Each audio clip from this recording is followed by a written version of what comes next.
পড়ুয়া চিকিৎসককে খুন ও ধর্ষণ মামলায় শুরু থেকেই তাঁকে ঘিরে তুমুল বিতর্ক। তিনি সন্দীপ ঘোষ, আরজিকর হাসপাতালের তৎকালীন অধ্যক্ষ। সরকারি হাসপাতালে আর্থিক তছরূপের অভিযোগে প্রথমে সিবিআই তাঁকে গ্রেফতার করে, পরে খুন এবং ধর্ষণ মামলাতেও অভিযুক্ত হন। গ্রেফতার করা হয় সন্দীপ ঘোষকে। সেই মামলাতেই জামিন পেয়ে গেলেন সন্দীপ ঘোষ। নির্ধারিত সময়ের মধ্যে চার্জশিট পেশ করতে পারেনি সিবিআই।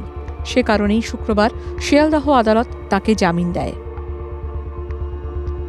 একই সঙ্গে টালা থানার সাসপেন্ডেড ওসি অভিজিৎ মণ্ডলকে জামিন দেওয়া হয়। 9 অগস্ট আরজিকর হাসপাতালের চেস্ট মেডিসিন ডিপার্টমেন্টের সেমিনার হলে তরুণী চিকিৎসককে খুন এবং ধর্ষণ করা হয়। 24 ঘণ্টার মধ্যে গ্রেফতার হয় সন্দেহভাজন এক সিভিক ভলান্টিয়ার। পরে সেই মামলা হাতে নেয় সিবিআই। জিজ্ঞাসাবাদ করা হয় আরজিকর হাসপাতালের প্রাক্তন অধ্যক্ষ সন্দীপ ঘোষকে। টানা 16 দিন জিজ্ঞাসাবাদের পর 2 সেপ্টেম্বর আর্থিক দুর্নীতি মামলায় গ্রেফতার করা হয় সন্দীপ ঘোষকে। 12 দিন পর খুন এবং ধর্ষণের মামলাতেও তাঁকে গ্রেফতার করে সিবিআই। একই মামলায় ঘটনার প্রথম তদন্তকারী অফিসার অভিজিৎ মণ্ডলকেও গ্রেফতার করে কেন্দ্রীয় গোয়েন্দা সংস্থা। সন্দীপ ঘোষ এবং অভিজিৎ মণ্ডলের বিরুদ্ধে তথ্য প্রমাণ লোপাট, ষড়যন্ত্র এবং সরকারি কর্মী হিসাবে কর্তব্যে গাফিলতির অভিযোগ আনে সিবিআই।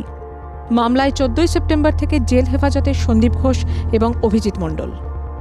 90 দিন পরেও খুন এবং ধর্ষণের ঘটনায় সিবিআই তাঁদের বিরুদ্ধে চার্জশিট জমা করতে পারেনি। যারা নেমন্তন্ন করে সিবিআই ডেকে এনেছিল, যেদিনকে সিবিআই হলো সেদিনকে কত পৈশাচিক হইচই, এইবার দেখব তো কী হলো।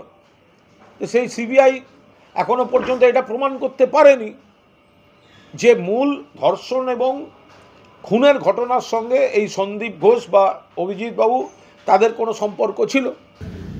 সন্দীপ ঘোষ প্রিন্সিপাল, টালা থানার ওসি অভিজিৎ মণ্ডল, তারা জামিন পেয়ে গেলেন। 90 দিনের মধ্যে চার্জশিট দিতে পারল না তদন্তকারী সংস্থা। সেই কারণে এত অযোগ্য, এত অযোগ্যতা, এত অপদার্থতা নিয়ে আমাদের তদন্তকারী সংস্থা। জামিন পেলেও এখনই জেল মুক্তি হচ্ছে না সন্দীপ ঘোষের। দুর্নীতি মামলায় ইতিমধ্যেই তার বিরুদ্ধে চার্জশিট পেশ করেছে সিবিআই।